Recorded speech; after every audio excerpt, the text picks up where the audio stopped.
I'm Emily, and I'm a level 1 chef. I'm Beth, and I'm a level 2 chef. I'm Chris, and I've been a professional chef for 32 years.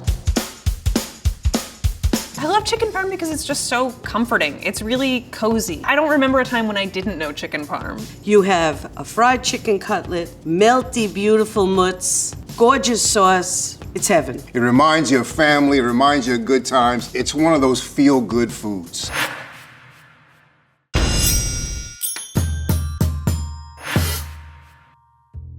I'm going to start with my chicken. I'm using chicken tenders. They cook faster, they're smaller, they're tasty. No on the tenders. You don't want this little thumbnail looking, you know what I mean? I'm using split chicken breasts because I think it's the easiest way to get them into the chicken cutlets that I want to use. I would certainly work with a chicken tender, but I think it's a lot more expensive to buy them that way, and this is so easy. When you get chicken parm, it's usually just a chicken breast, and ain't nothing wrong with that. But in my version, I'm going to take this whole chicken right here. I'm going to use the dark meat to make a farce, and I'm going to use the white meat to make the roulade. First things first, what I'm going to do is break down this chicken. I'm coming home from work, and I have to make dinner for my family. I'm not breaking down a whole chicken. That would be a weekend activity for me for sure. I'm just going to go directly down here, following the breastbone all the way down. This one, I'm going to take the fat off. I don't know if there's any real reason to take the fat off, except that's what Mama did. And if that's what Mama did, then that's what I'm gonna do.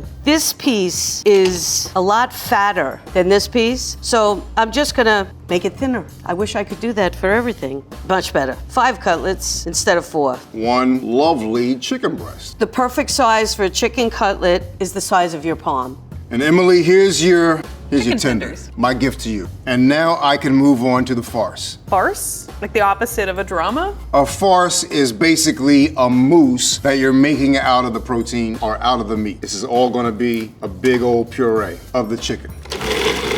The egg is gonna act as a binder.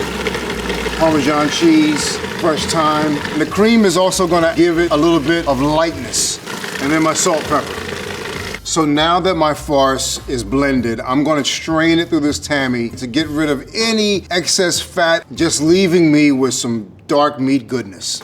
I'm gonna take my chicken breast, I'm gonna pound it lightly so I can get more surface area from that. This is nice and thin. Now I'm ready to season and fill. I'm gonna put some oregano, some thyme, some parsley, some rosemary, some sage. Chicken Parmesan, you will find a lot of the cheese on top of the chicken, sometimes mixed in with the breadcrumb, but I'm actually gonna put some inside of the roulade too. So the ooey gooeyness is gonna be all around and in and out and everywhere. A roulade is a rolled dish that can either be savory or sweet. When I lay down my breasts, season it with a little salt and pepper. I'm adding blanched escarole. So we got the fontina, we got the Parmesan. It's gonna be wonderful. And now I'm adding the farce. Finally, I'm gonna twist these bad boys up. Now time for the caul fat. Ooh, caul fat. I feel like it's definitely like the fat from the body of an animal, but I forget what part, like around the organs or something like that. This caul fat here is the lining of the internal organs of a sheep. Somewhere deep down in the recesses of my mind. It's almost like Epicurious is starting to rub off on me.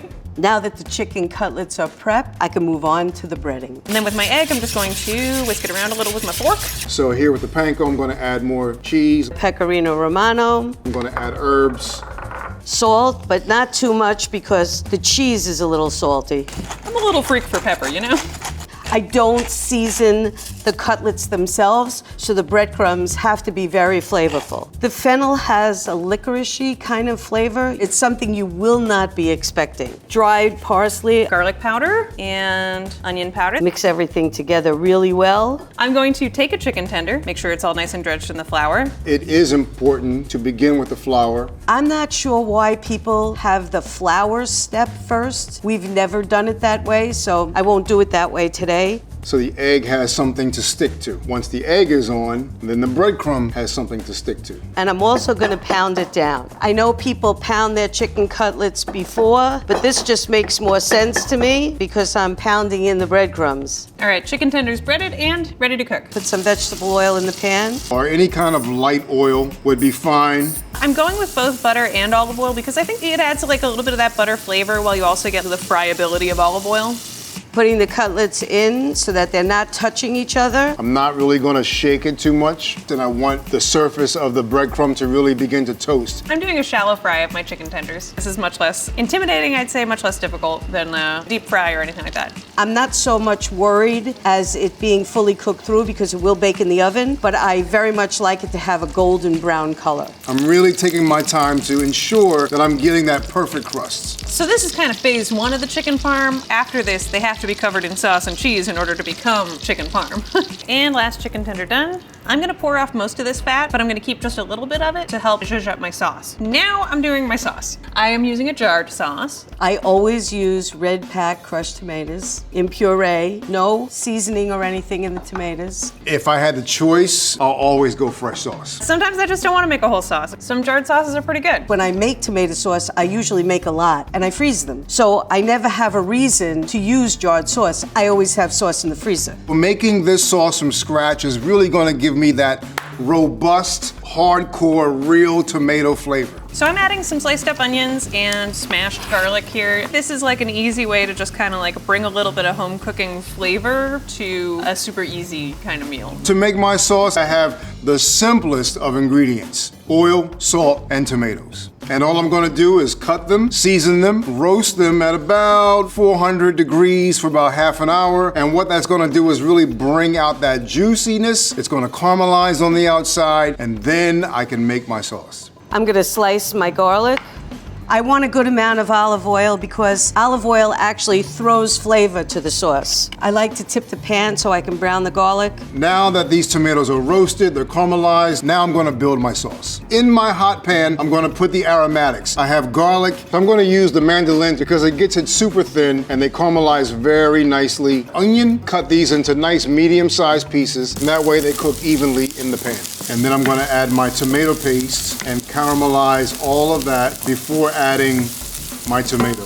And I squeeze them up just to release some juice. And once all the tomatoes are in, I'll reduce the heat and I'll cook this for at least an hour and a half, low heat. Now I'm straining the tomatoes.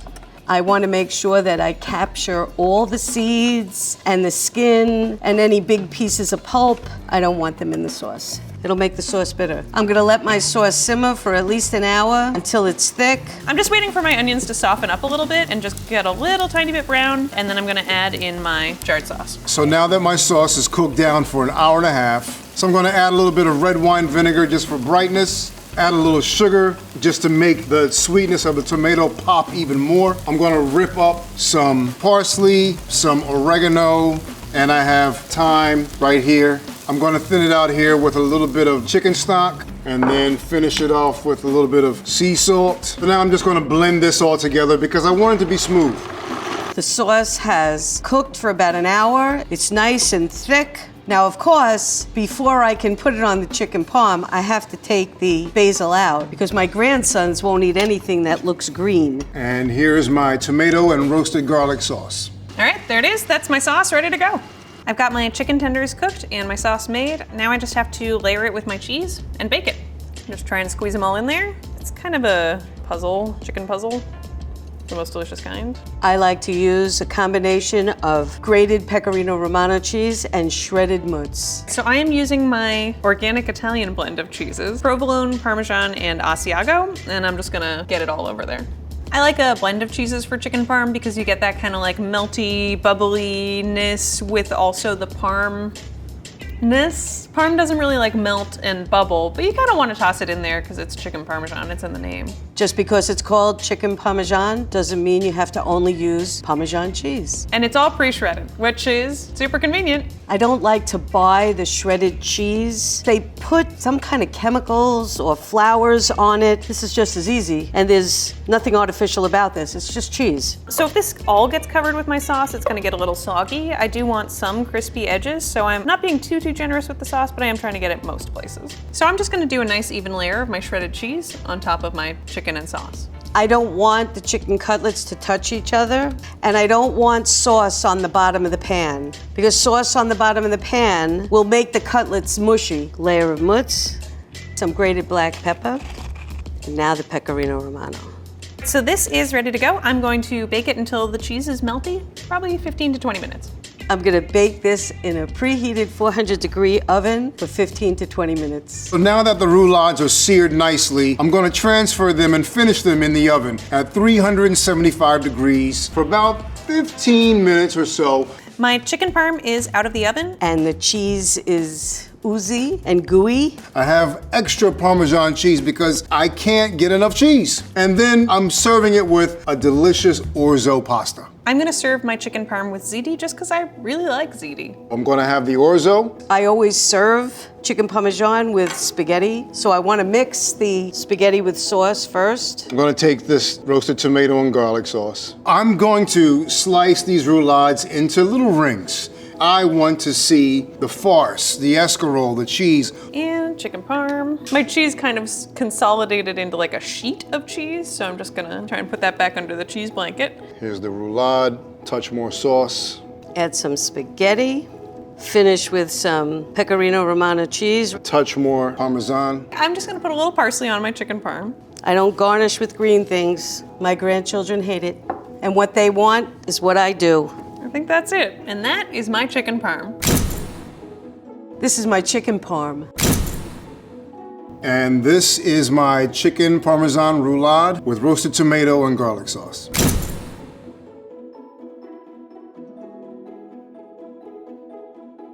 Looks fantastic. I would argue that this looks like a chicken parm. Looks the same as it always does. I can't wait to taste it. Looks melty. That's really good. It's super cozy, and my onions actually do, I think, add something, you know? This is as good a chicken parmesan. I'm gonna get at least.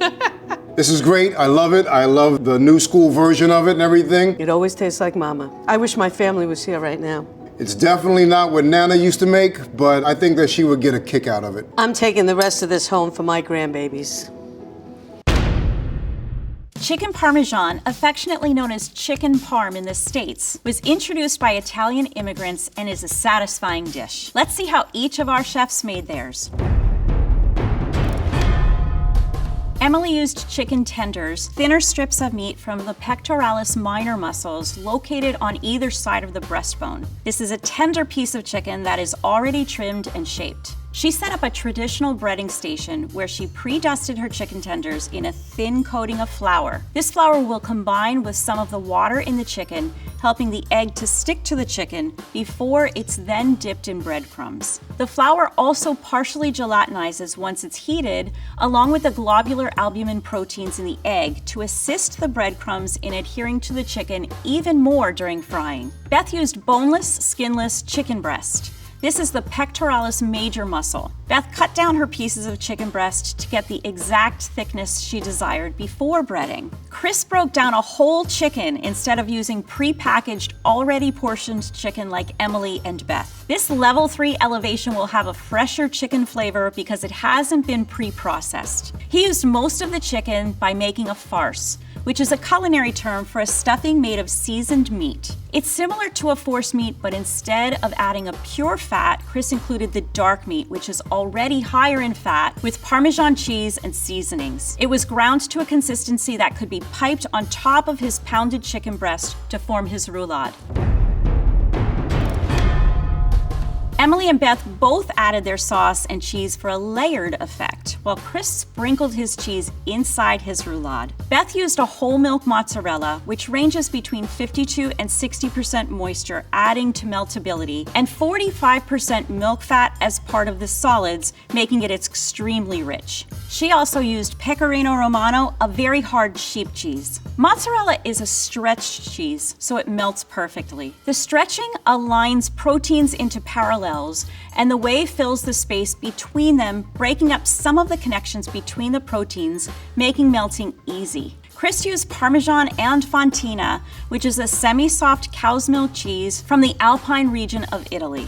It's aged between 90 and 150 days and gets noticeably firmer over time. Parmesan is a very hard aged cheese with small, brittle, crunchy granules, a hard outer rind, and very low moisture internally. The granules are crystallized tyrosine, an amino acid, and add texture to the cheese. Whether you say chicken parm, parmesan, or parmigiana, it's so tasty and satisfying. And despite the name, you can use any kind of cheese you like. Next time you're making dinner for yourself or your loved ones, we hope you'll take some of these tips from our 3 amazing chefs.